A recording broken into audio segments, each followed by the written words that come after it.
Hi, my name is Gordon Heritage, and in this presentation we're going to have a look at Minelab's Pro Alloy Gold Tester. Now I've got a few test items and I'm going to show you how it all works. It's very, very simple. First thing we need to do though is we need to calibrate the actual meter. Now I've got my wife's 18 karat gold ring, and that's what we're going to need to actually calibrate this thing. First of all, let's switch on the meter. Now I put one of the positive leads and connected it to the probe, and then all we simply do is we take the gold ring, we put it onto the little silver area, pull off the cap. On the end of this cap is a nice, it's like an abrasive tool on the end of this cap. So if the gold doesn't look clean, you can actually just polish it up slightly with that tip. But as I say, on my wife's ring it's pretty clean, and all I do is I put the probe onto the ring, and then we adjust the adjustment to get it halfway in the 18 karat segment. So that's now fully calibrated and ready to go. Now first thing I'm going to try is something that I know what the content is. It's a half sovereign. This is a Victorian one, and we put it again onto the silver area in the middle of the meter, and once I press that on there, you can see it's right on the 22 carat area. So we know that's 22 carats. Well, we knew that anyway, but that confirms that the meter is perfect. Now most of the stuff that you find will have hallmarks on. It's only when you get to the older stuff or some slightly more unusual stuff that it doesn't have it. Now this particular gold ring here is, once I actually saw it, I knew it was gold, but I didn't know how pure it was.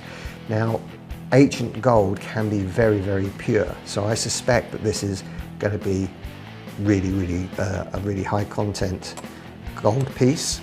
Okay, now for this piece, what I'm going to do is I'm going to put the optional black lead, negative lead, which has got a crocodile clip on the end of it. Now I don't need to put it onto the silver area with this, so I'm going to clip that onto there. So we're holding the gold ring, and I'm going to press that onto there. And as you can see, that is very pure. That is probably getting towards the 24 carats, probably 23 carats. It's a very pure ring. Now I handed this in for treasure, and it was then handed back to me because they couldn't actually date it, but I suspect this is either Bronze Age or Anglo-Saxon. You know, it's a really old piece, even though they can't actually date it. The next piece is another really ancient piece. This was handed in for treasure many years ago. Not one of my finds, but one that I've been asked to look at. I think it's the bezel for a ring, probably Roman. So we're going to put that onto the tray and press that onto that. And this is sort of in the 18 karat area. Okay, so that's 18 carats. Now the next piece that I want to have a look at is a pendant that I found in Norway. I was actually wading into the fjords and found this, and it came out grey, which normally you'd think was silver. The thing is, with the fjords, a lot of the silver comes out very pitted. You know, it's very alkaline, and tends to damage the silver. This didn't. This came out nice and smooth and grey. And I always suspected that there was a gold content in it, so it'll be very interesting to see what the Pro Alloy actually detects this as. Now I'm just gonna rub this, just polish up an area just so I can get a nice reading off of it, and then we pop it onto there, and there you go. It's sort of in the middle of the 10 carat sort of area, so it's going to be 9-10 carats. Now probably the reason why this wasn't hallmarked is because in Norway, anything below 50%, anything below 14 carat isn't classified as gold, so probably wouldn't be hallmarked. So that's probably explains why there's no hallmark on that. The next thing I'm going to try is when we come out the river, we often find gold looking coins that are Roman coin, but I've seen on Facebook and on social media a lot of people finding these. and they're saying, oh, I think it's gold, I think it's gold. Well, this is a way of testing it.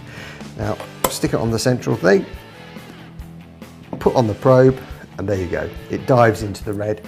I know this is not gold. I knew anyway, but I know that this now is not gold. So the next item I want to have a look at is an item that was found on the Thames foreshore. I handed it in for treasure because I thought it was gold, and it was in multiple pieces. It went through the process, handed back to me, and the person that handed it back to me said that it was disclaimed basically because it wasn't gold. I've always suspected that that's wrong, but I've never tested it, never taken it to a jeweller's. Now, originally this came out in pieces, and I actually had somebody in the British Museum actually put it all back together for me. Now is an ideal opportunity. We have the Pro alloy, so let's actually see if it is. Now I'm going to use the probe this time. It's because it's been glued together, it's very hard to get a reading on it. And I'm going to basically hold it with the probe and press the other probe onto it. And there you can see, it's pretty much settling on 18 carats. So it's not brass at all. So that's it. As you can see, this is a really, really interesting tool.